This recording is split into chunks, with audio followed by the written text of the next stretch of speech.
1994년 10월 4일 캐나다 몬트리올 북부 모린하이츠에서 불에 탄 시신 5구 발견. 10월 5일 스위스 서부 셰이리 마을과 스위스 남부 그랑주 슈르 쌀방에서 시신 48구 발견. 자, 이틀 사이에 캐나다와 스위스에서 총 53명이 한꺼번에 사망하는 이 충격적인 사건이 벌어졌습니다. 아니 스위스랑 캐나다는 가까운 나라도 아닌데 되게 멀죠? 양쪽에서 이 여러 명이 사망한 사건이 관계가 있는 거예요? 이 스위스랑 캐나다는 가까운 나라도 아닌데 되게 멀죠? 양쪽에서 이 여러 명이 사망한 사건이 관계가 있는 거예요?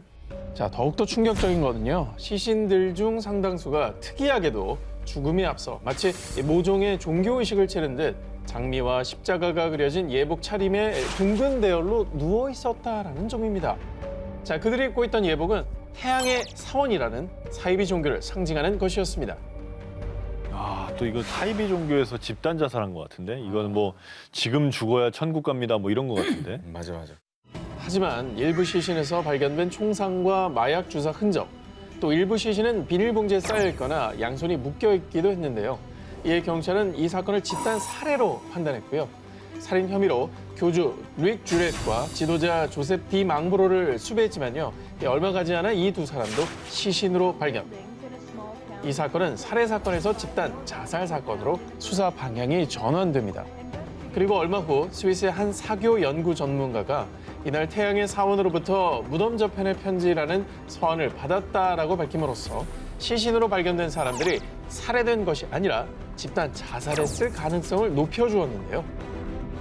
근데 손발이 아니, 근데, 묶여있죠. 뭐 비닐에 감싸져 있는 시신도 있었다고 하는 거 보니까 굉장히 찜찜한 상황이에요. 어떻게 보면 자살을 좀 강요하지 않았을까라는 생각이 좀 들어요. 왜냐면 마약 주사했다는 흔적도 있다 그랬잖아요. 그러니까 마약으로 정신을 못 차리게 하고 죽이면서 마치 이제 이 여기 있는 사람들이 전부 다 같이 죽어야 된다 이런 걸 강요한 게 아닌가. 태양의 사원은 벨기에 출신의 심령치료사였던 교주 릭 주렛이 설립한 사이비 종교 집단인데요. 릭 주렛은 신도들을 모으기 위해 유럽 각지를 떠돌면서 이런 주장을 했습니다.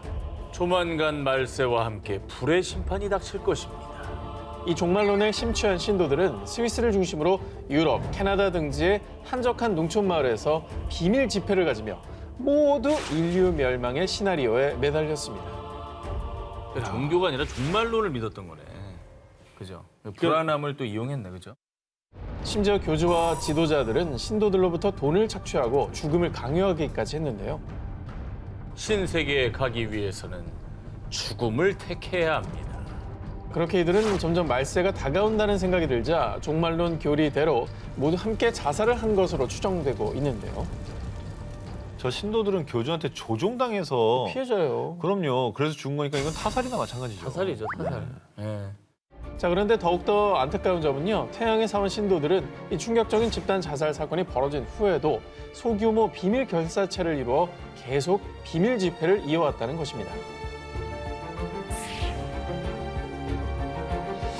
1993년 4월 19일 텍사스주 웨이코 한 무장 집단과 무려 51일째 대치 중이던 미 연방경찰 FBI와 폭발물 단속국 ATF 등 약 900명의 연방 수사기관 요원들은요. 미 육군의 최정예의 탱크를 투입해 대대적인 진압 작전을 벌였는데요. 이 정도면 진짜 무장 테러 집단 하나 점령하러 간 거 아니에요? 텍사스 한복판에서 흡사 전쟁을 방불케 하는 진압 작전이 벌어진 이유. 이 종말론을 신봉하는 사이비 종교 집단 다윗파의 교주 데이비드 코레시와 그의 추종 세력을 진압하기 위해서였습니다. 얼마나 세력이 크면 저렇게 했을까? 자, 그렇습니다. 다윗파의 교주 코레시는 스스로를 인류의 마지막 선지자이자 재림 예수라 칭하며 신도들을 모았고요. 급기야 80년대부터는 100여 명의 신도들과 웨이코에서 집단 생활을 시작.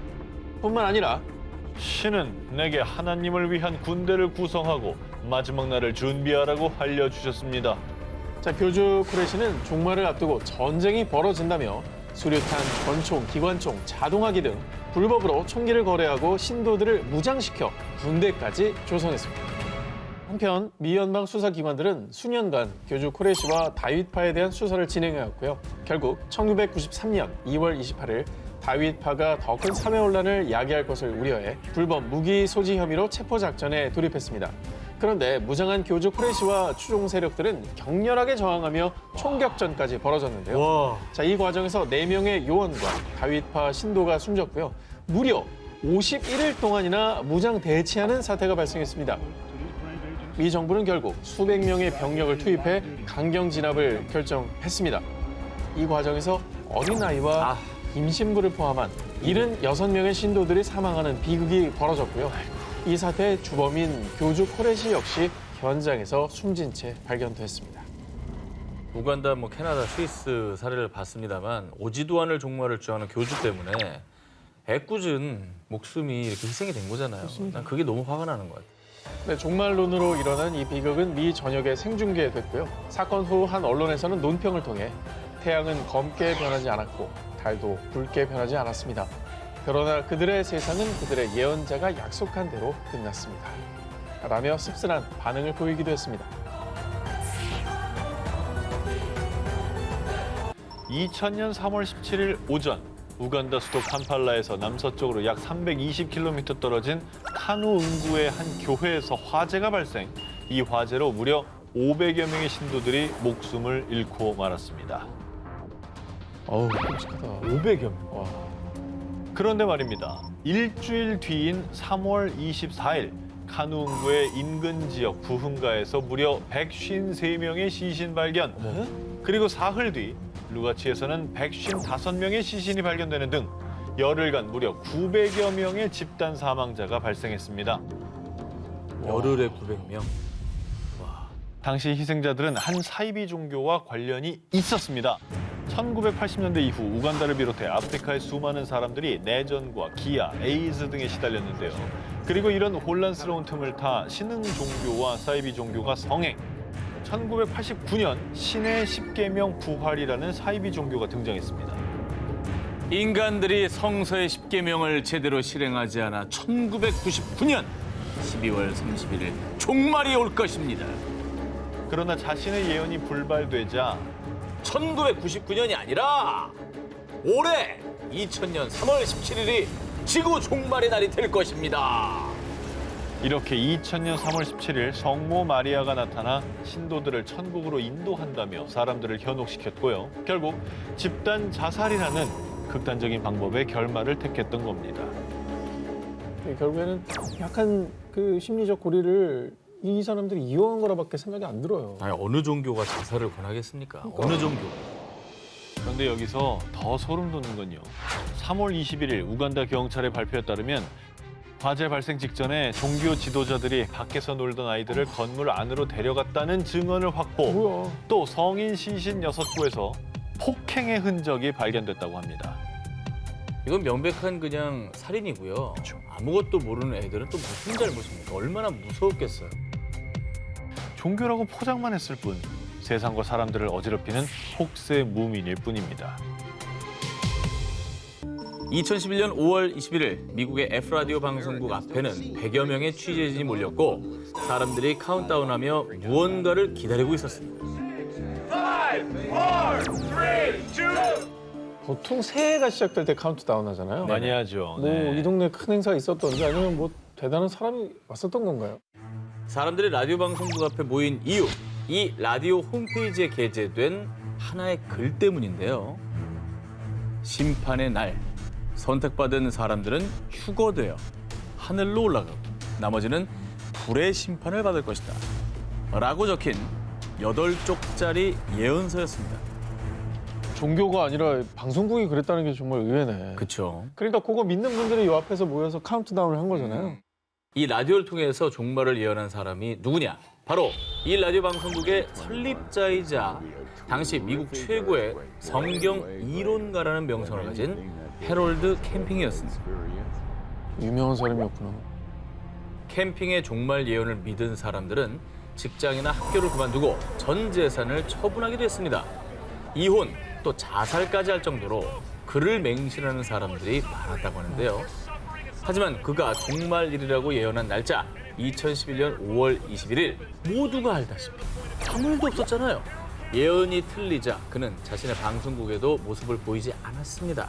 그리고 나서 이틀 뒤인 23일 사실 5월 21일은 보이지 않는 심판의 날이었습니다. 앞으로 5개월 동안 지진, 또 화산 분출 등 자연재해가 일어나고 지구는 10월 21일에 멸망합니다. 이에 일부 사람들은 뭐야 이거? 예언이 맞은 적이 있긴 한 거야?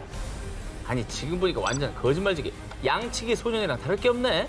라며 더 이상 캠핑을 믿을 이유가 없다는 반응을 보였고요. 그런데 2011년 종말 예언 전에도 그는 1994년 9월 6일 종말이 일어날 것이라며 틀린 예언을 했었다고 합니다. 이런 사이비 교주도 있었어요. 어떻게요? 내가 기도로 막았다고. 참신하다. 아니 이게 종말이 안 왔잖아요, 목사님. 어떻게 된 겁니까? 제가 기도로 막았습니다. 그러니까 믿는 사람들 사이에서는 더 막 우와 우리 목사님 이렇게 되겠네. 그가 또다시 밝혔던 10월 21일 종말 예언까지 틀리자 이 캠핑은요 라디오와 웹사이트를 통해서 공개적으로 사과문을 발표하며 더 이상 종말을 예언하지 않겠다는 뜻을 밝혔습니다.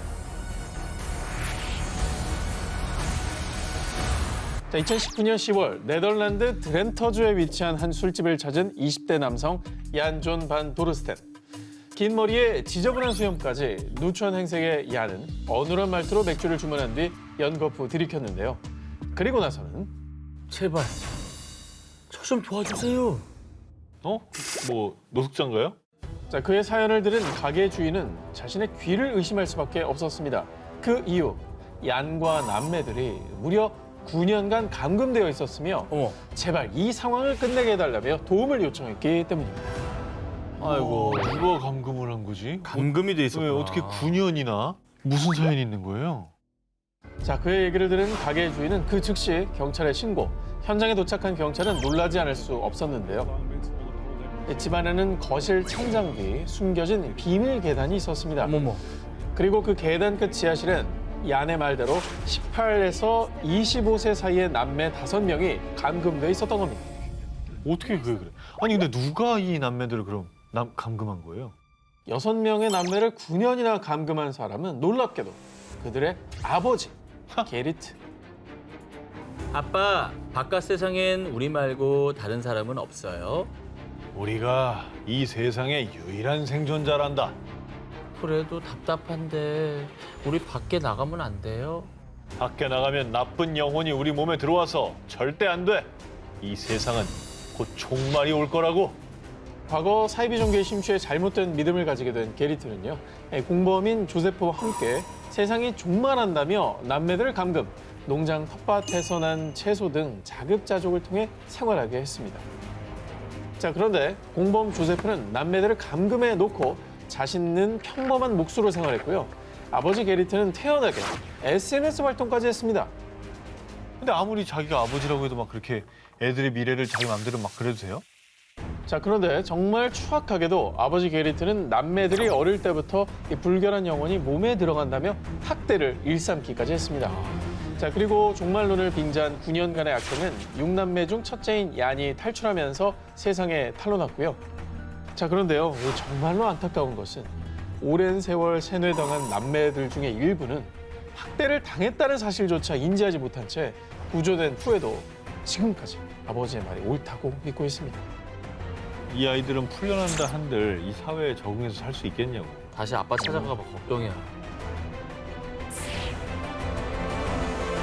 러시아 시베리아의 크라스노야르스크주 남쪽에는 지상 낙원이라고 소문이 난 아주 한적한 농촌 마을이 있습니다. 너무 좋은데? 그죠? 와, 좋다. 너무 좋다. 한 일주일만 있고 싶다. 약 20개의 군락을 이뤄 사는 이 농촌 마을의 주민들은요, 이곳을 유토피아라 부르며 외부와의 접촉을 최소화한 채 주로 마을 안에서만 생활했는데요. 이 마을에 격리된 생활 방식으로 인해 코로나19가 전 세계적으로 확산되던 지난해 많은 사람들 사이에서 안식처를 각광받으며 이주 문의가 쇄도, 코로나19 이후 마을 주민의 수가 3배 이상 급격히 증가하기도 했습니다. 그런데 지난해 9월 22일 평화롭던 이 외딴 마을에서 갑자기 체포작전이 펼쳐졌습니다. 어머, 완전 무장한 군인들 아닙니까?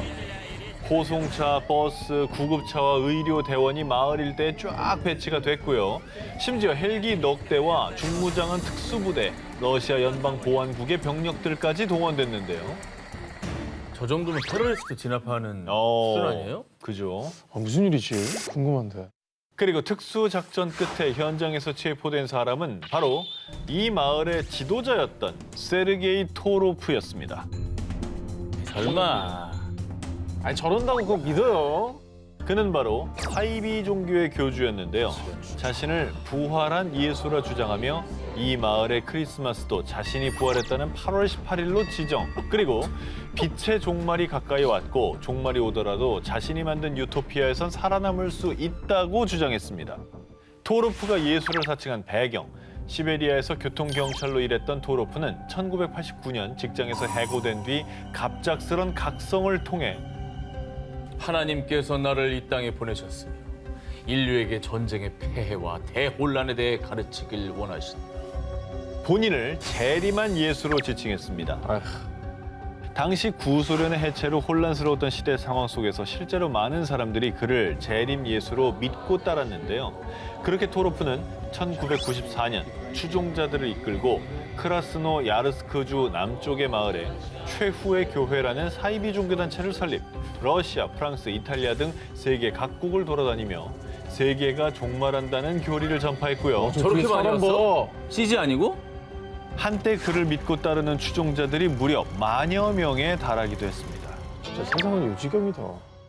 토로프는 신도들에게 철저한 채식을 강요했으며 소녀들이 남자 위에 군림하지 않도록 수줍음과 나약함으로 길들이는 등 독특한 교육 방식을 도입. 거기다 아픈 사람이 속출해도 외부와의 단절을 이유로 병원에 데려가지 않았고요. 아이고. 그렇게 병들어 사망하거나 자살하는 신도가 늘어나자 러시아 당국의 감시를 받게 됐는데요. 그런데 재림 예수로 추앙받던 그가 체포된 결정적 이유는 따로 있습니다. 그는 신도들로부터 돈을 빼서 횡령하고 정신적인 학대와 폭력까지 가했던 겁니다. 그의 이런 추악한 혐의가 드러나면서 앞서 보여드렸던 체포 작전으로 긴급 체포. 저런 거 하면 안 됩니다. 사이비라고 하잖아요. 전 세계 이런 사이비 종교를 믿는 사람들이 그 나약한 점을 파고 들어가지고 그 사람 갈취하고 그 사람한테 나쁜 짓 하고 이런 사람들이 너무 많기 때문에 더 혼란이 가중되는 것 같아요.